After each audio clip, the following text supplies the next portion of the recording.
the hydrogen spectrum perfectly with his equation. Okay?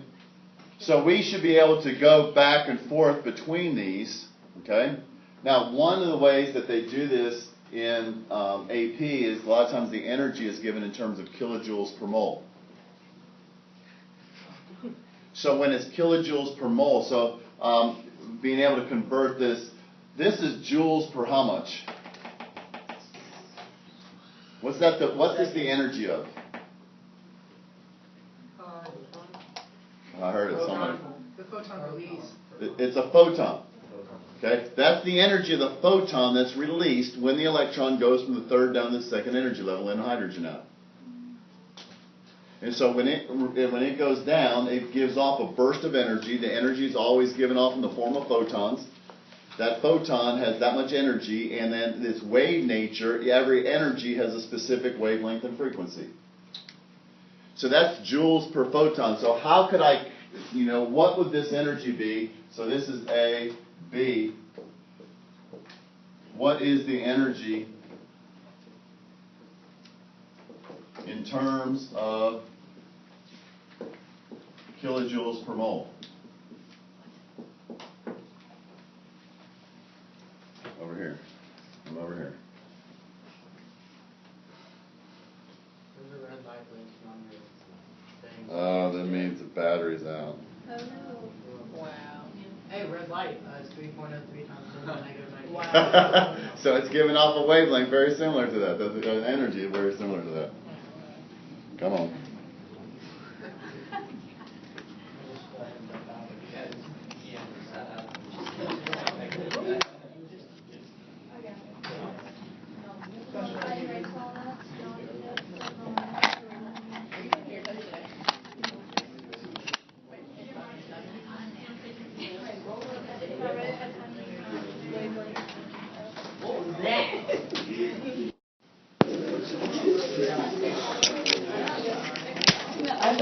There we go. All right. So how would we do this one? Somebody other than Reese or Joshua. Okay? How do I do this? This right here. What is the energy in terms of kilojoules per mole? So here's my energy of the photon. Okay? So I have 3.03 times 10 to the minus 19th joules, and that's per one photon. Okay, so Andrew, what? So where does each thing go? Andrew is answering. So 1 kilojoule over 1,000 joules, so joules cancel. Now, a lot of y'all get that backwards. You end up saying there's 1,000 kilojoules is 1 joule. All right? So we need to make sure that we know this conversion. This is one you just have to know, and you should be expected to know, and you got to make sure you keep that straight. So the kilojoule, so if I stop there, what's the unit? Per photon. Well, how many photons are in a mole? So where does that go? On the bottom. I get photons on the bottom, right?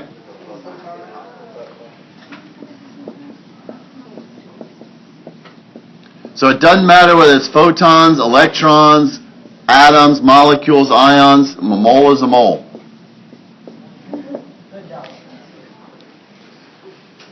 So what does that come out to? 182. Does the number of electrons change per element?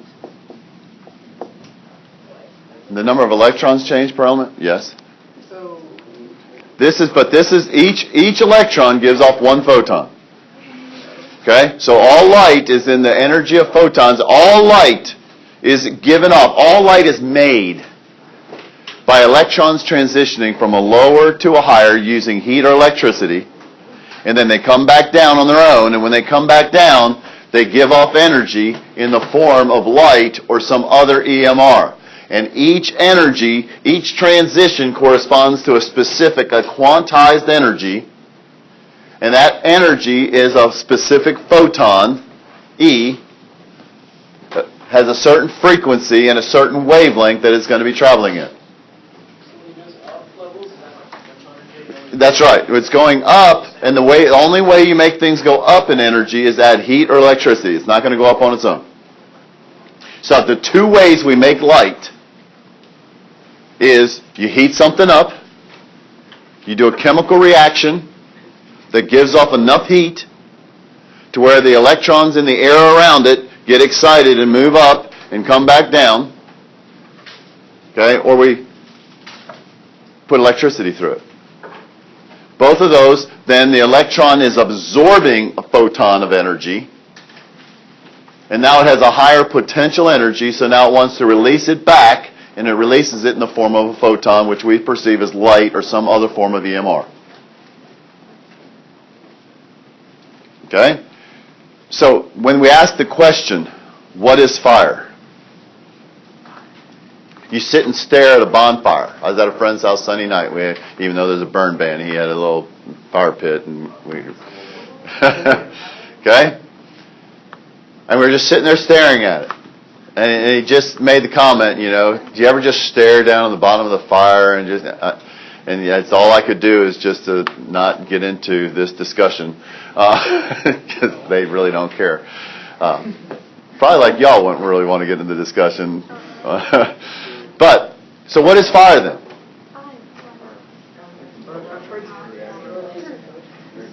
Okay, it's a release of photons. By what? Okay, what's the heat being added to? Well, it's really not the thing making the fire. It's the air. It's the air around it, because the fire is going up over the wood, right? Over the piece of paper. So when you burn a piece of paper, the paper is burning. It's an exothermic reaction, so it's releasing heat to where? The surroundings. And so the surroundings are absorbing that as kinetic energy. Those atoms are getting excited. Those electrons are then getting excited and transitioning up to higher energy levels. And when they come back down, they give off light. And so as it begins to heat up, the red light is the lowest energy light. And so it's being given off. But as things burn hotter and hotter and go from red to yellow, then to a blue flame like a Bunsen burner, and so that's just giving a much stronger heat to the surroundings, and then those surroundings, the electrons are going up and down. Now, it depends upon what's in the air as well.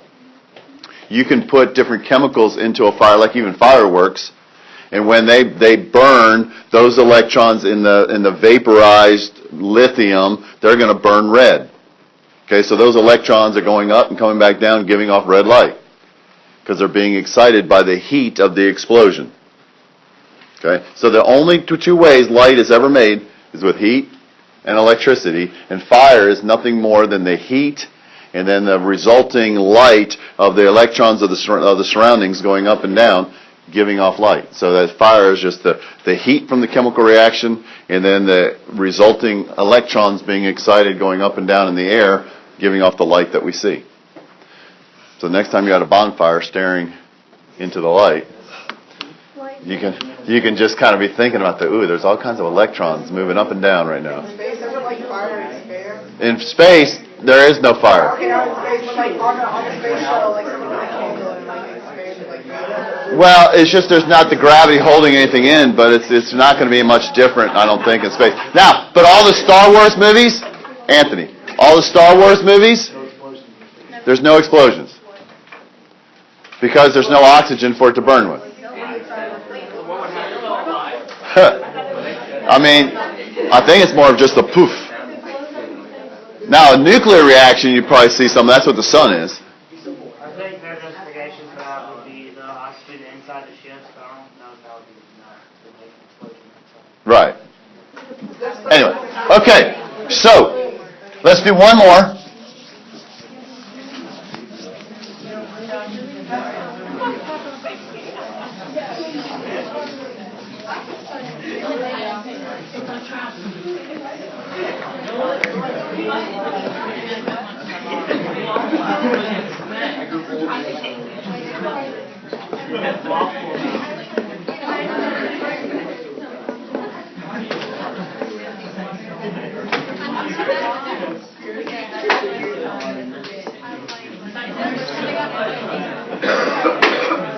Y'all,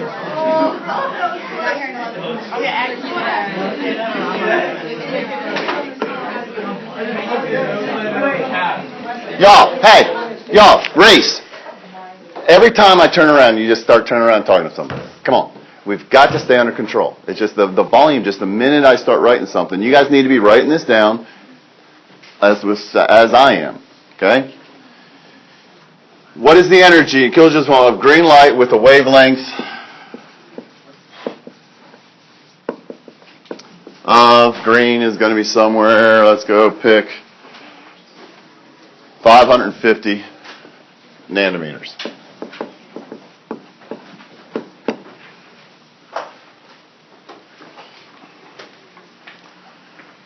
You should be able to do this one in about 2-3 minutes, all on your own. 2, 4, 6, 8, 10, 12, 16, 17, 20, 3, 5, 9. We're up on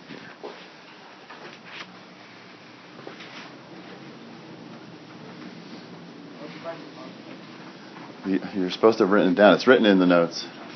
6.626.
Well, most wavelengths of visible light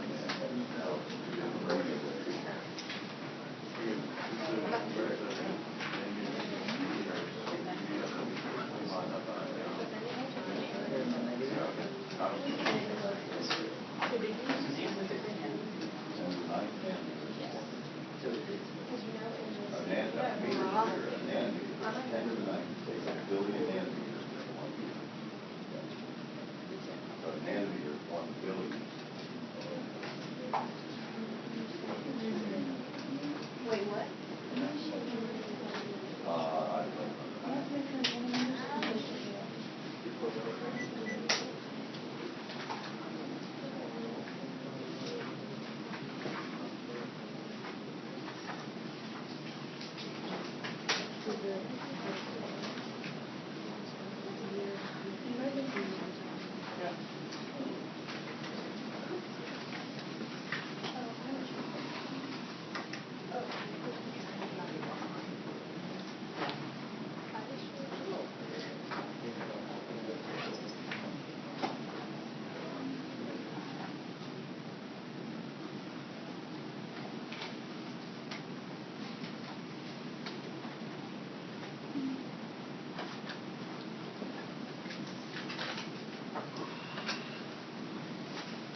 invisible, but what unit is that?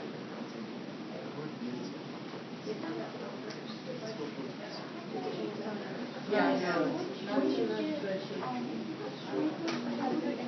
That works. I think it's over in another step.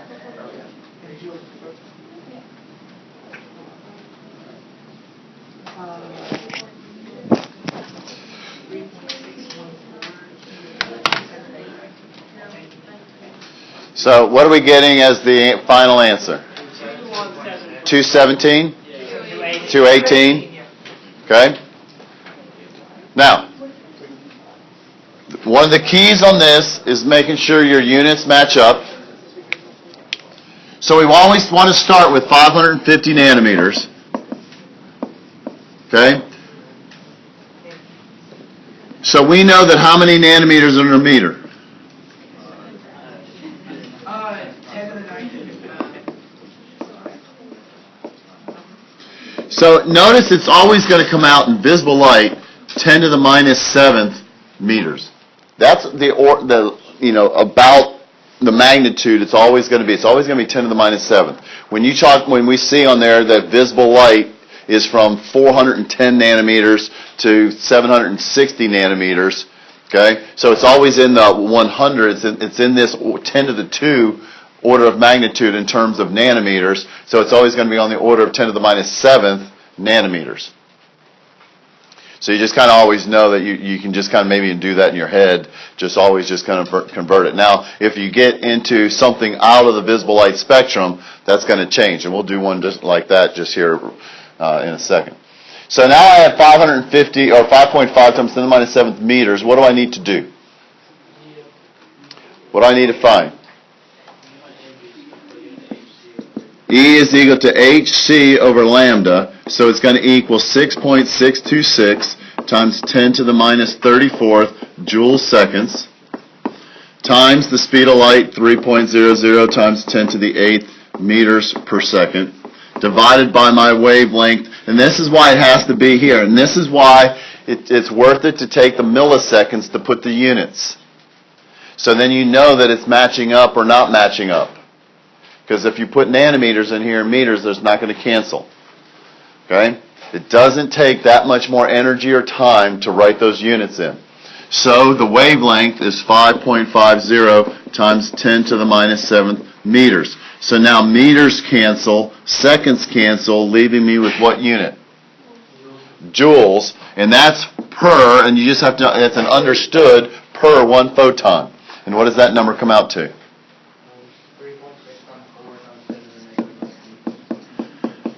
And again, this is the order of magnitude. 10 to the minus 19 is the order of magnitude, the power of 10 that it's going to be for visible light. It's always going to be in the 10 to the minus 19th joules.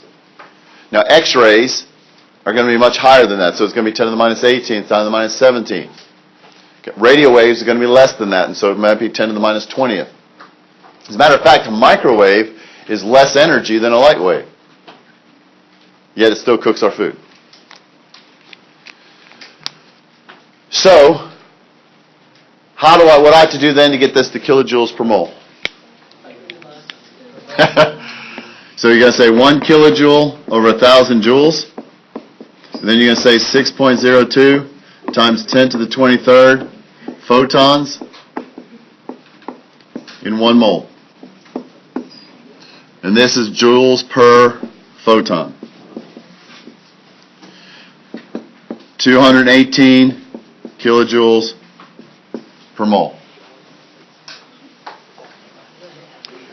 Okay, so what's your favorite radio station?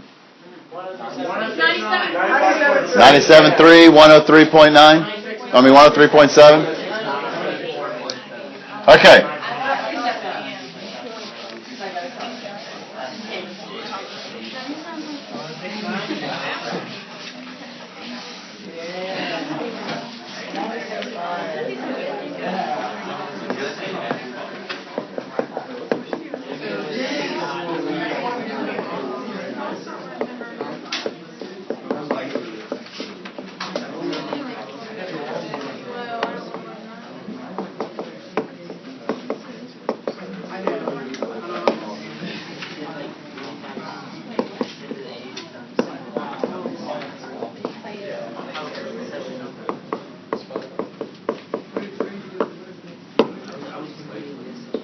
Okay, so what is the wavelength of your favorite radio station, given they're all in megahertz?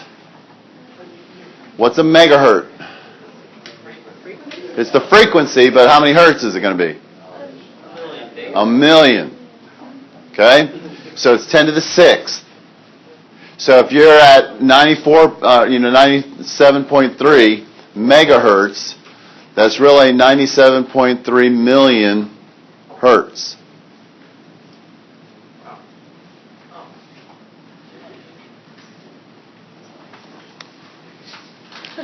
Okay? So you calculate, you pick your station, whichever one you want, get the wavelength of it.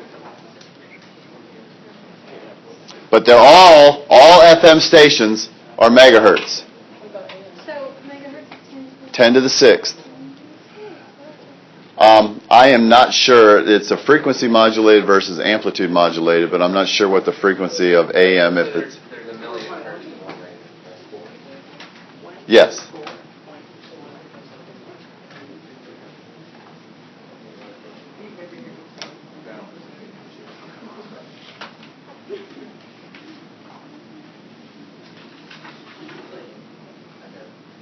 So wait, don't have H. Do we need energy at all? You're given frequency, looking for wavelength.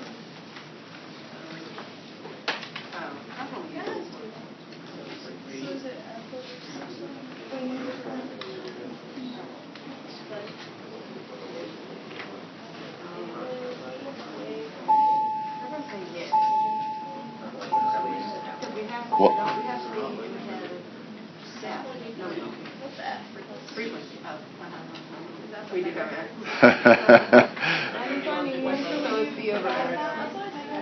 Set your units up so they cancel. I was thinking about this, well, look at the H. There's 10 to the 6 hertz is 1 megahertz.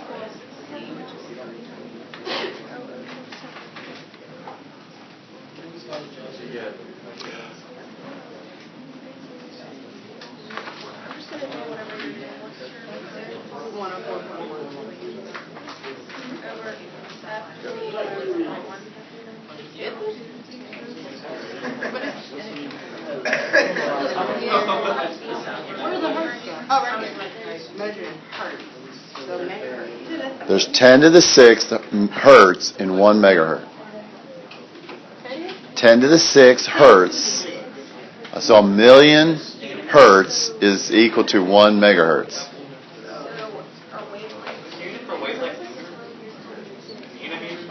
Nanometers. But that's it for visible light. But this one, it's going to come out probably closer to meters. Probably don't want to change it. 0.33? Okay? Yeah, just keep meters.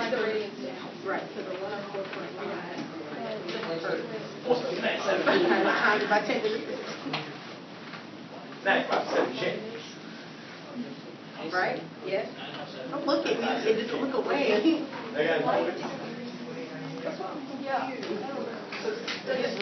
Okay. Does frequency have to be a non-stop? Yes. So then you have to convert it. So you would do. So, what station are you doing? 104.1. That's megahertz. Okay? So, but I need hertz. So I need 10 to the 6th hertz over 1 megahertz. Set your units up so they cancel. So it's really going to be 104 times 10 to the 6th, or 1.04 times 10 to the 8th.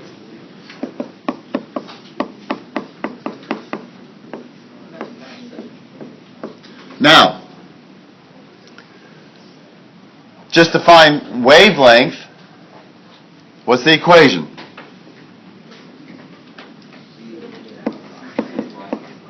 C is equal to lambda nu. So which one are we looking for? Wavelength. Go always start with the question. What is the wavelength? Okay? So, y'all, I'm just trying to let everything settle. So we're going to solve for wavelength. C over nu. Now, a lot of y'all can do, again, your calculus and your sinusoidal waves and all that complicated math, but then you go and do your simple algebra here, and you get nu over C.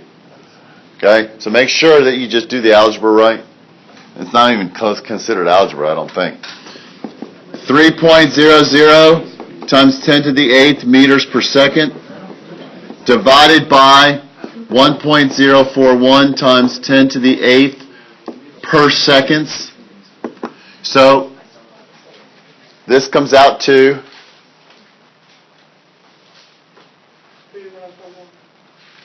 this is going to be less than 3. 2.80. It's just 3 divided by 1.041. The 8s are going to cancel. 2.88 meters. 2.88 meters. Okay? That's 3 feet is a meter. So the wavelength is almost 9 feet long for radio waves.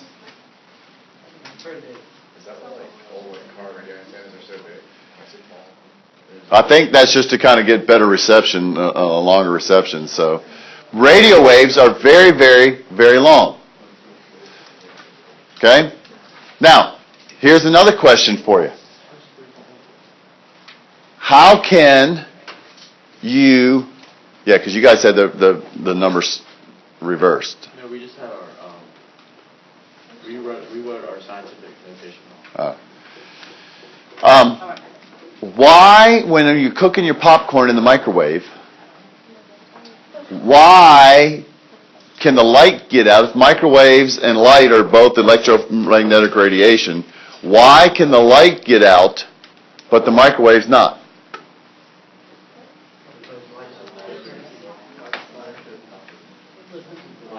Okay? What did you say, Wesley? Light covers a longer distance. Andrew, focus. Okay? Moving Justin was supposed to help him. Okay. Okay. Now, have you ever noticed on the front of a microwave, there's always a little metal grid?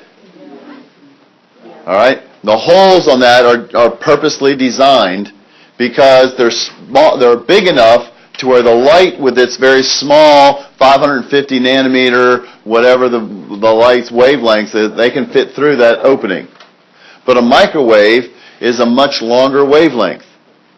And so as a result, those waves can't fit through the tiny holes of the metal, and they get reflected back in, and the microwaves can't come out. But wouldn't that have to do with the amplitude, like how big it is? No, it's the wavelength.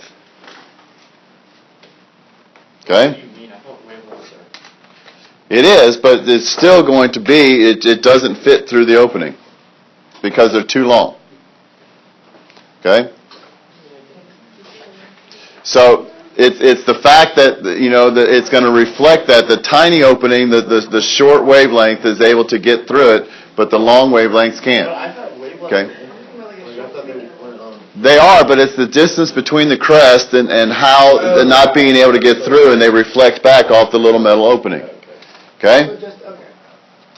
So, and then here's the next thought is, because people are always worried about, man, I nuked my food and all this kind of stuff. When you turn lights off, where does the light go? When I turn these lights off, there's light being emitted right now. Where did all the light that was emitted go? It's just simply absorbed. We absorbed it all as energy. Okay? So the light is traveling at 186,000 miles per second, and so it goes and it hits something, hits the table, hits you, hits your shirt, hits, it all just gets absorbed. So the same thing is true with the microwave. As soon as, ding, it goes off, and you open the door, the microwaves have already been absorbed. They're not like still bouncing around in there anywhere, so you don't have to worry about, opening the door too quickly. As soon as you open it, it cuts off. And the food isn't going to still be emitting microwaves or any kind of radiation to you because it's just all been absorbed. The way microwaves work, by the way, is water happens to be at a certain frequency that the microwaves are. The water molecules, those hydrogens, vibrate and at the same frequency as the microwaves. So it increases their vibratory motion, and as molecules move faster, what happens to their temperature? They speed them up. So it just works on the fact only foods that have water in them really heat up. That's why the plate doesn't get hot, but the food on the plate does. Because the plate doesn't have any water. Now, the plate will sometimes get hot because of conduction, because the food got hot and then conducted the heat.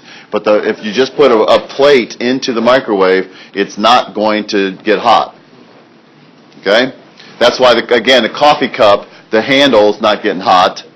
You know, the cup is because the water's getting hot, but the handle doesn't because there's no water in it. Okay. So, is there like such thing as darkness? Is that the thing? Darkness is simply the absence of light. So it's not. It's actually a nothing. Just like cold is the absence of heat. Wow. So cold isn't a thing. Cold isn't a thing. You're feeling the heat leaving your body rapidly. Okay? Now, so radio waves are super long. Now, so we know now about light. Light has a dual nature. Einstein explained it because of the photoelectric effect. He was able to explain it in terms of photons. So light wave has a particle nature and a wave nature. Well, a guy named Louis de Broglie then, and this is on the bottom of page 3, I think, when it talks about matter waves. A guy named Louis de Broglie, and he said, you know, if light can have a dual nature, maybe matter.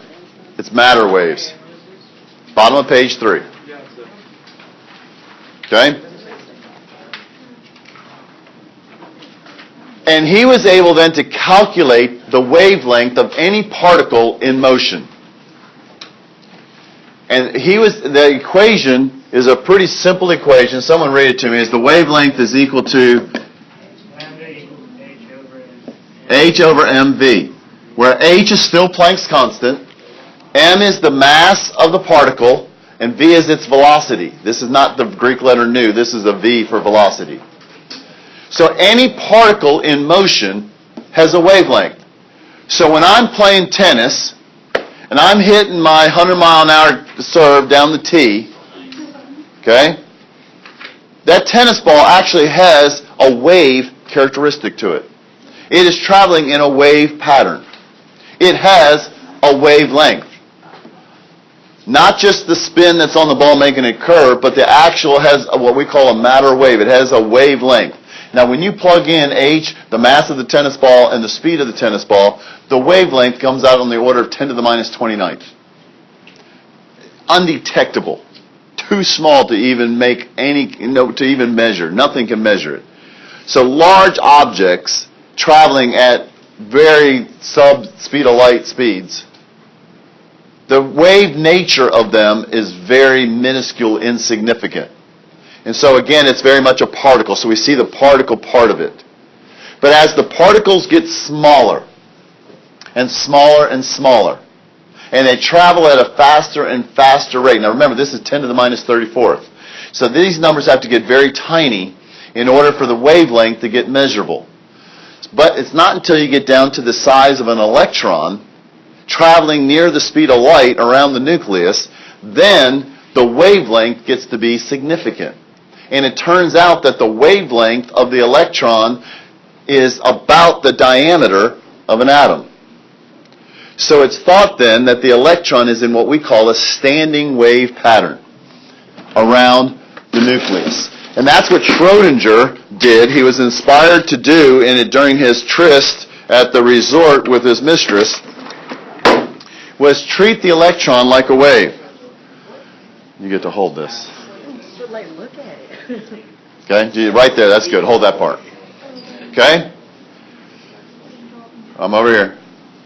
You're probably not going to be able to see this. Just listen. Okay? So when I take this and I send a pulse down, you can see the pulse kind of going back and forth, back and forth. You can see the wave moving through the spring. Correct? You can kind of see it going back and forth. Okay? A sound wave, just for the record, a sound wave, that's a transverse wave where the displacement is perpendicular to the direction of propagation, the direction the wave is going. A sound wave is a compression wave, which is more like this. It's a push and a pull, a push and a pull. That's how speakers work. They push out and then pull back, push.